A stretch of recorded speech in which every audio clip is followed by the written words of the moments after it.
ಚಿತ್ರದುರ್ಗದ ರೇಣುಕಾಸ್ವಾಮಿ ಕೊಲೆ ಪ್ರಕರಣದಲ್ಲಿ ಹೈಕೋರ್ಟ್ನಿಂದ ಜಾಮೀನು ಪಡೆದು ನಿರಾಳವಾಗಿರುವ ಚಾಲೆಂಜಿಂಗ್ ಸ್ಟಾರ್ ದರ್ಶನ್ ಇಂದು 47ನೇ ವಸಂತಕ್ಕೆ ಕಾಲಿಟ್ಟಿದ್ದು, ಕುಟುಂಬಸ್ಥರು ಹಾಗೂ ಸ್ನೇಹಿತರ ಸಮ್ಮುಖದಲ್ಲಿ ಸಂತೋಷ, ಸಡಗರದಿಂದ ಹುಟ್ಟುಹಬ್ಬ ಆಚರಿಸಿದ್ದಾರೆ.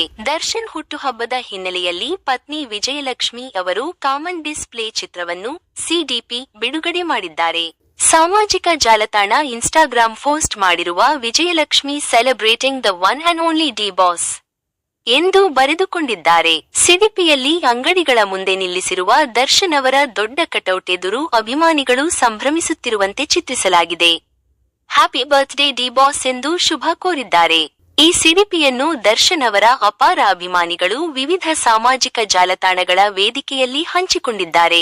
ಮತ್ತೊಂದೆಡೆ ರೇಣುಕಾಸ್ವಾಮಿ ಕೊಲೆ ಪ್ರಕರಣದಲ್ಲಿ ದರ್ಶನ್ ಜೊತೆಗೆ ಜೈಲು ಸೇರಿದ್ದ ಅವರ ಆಪ್ತ ಗೆಳತಿ ಪವಿತ್ರ ಗೌಡ ಇನ್ಸ್ಟಾಗ್ರಾಂನಲ್ಲಿ ತನ್ನ ಅಮ್ಮನ ಫೋಟೋವನ್ನು ಹಂಚಿಕೊಂಡಿದ್ದು ಅವರೇ ನನ್ನ ದೊಡ್ಡ ಶಕ್ತಿ ಎಂದಿದ್ದಾರೆ.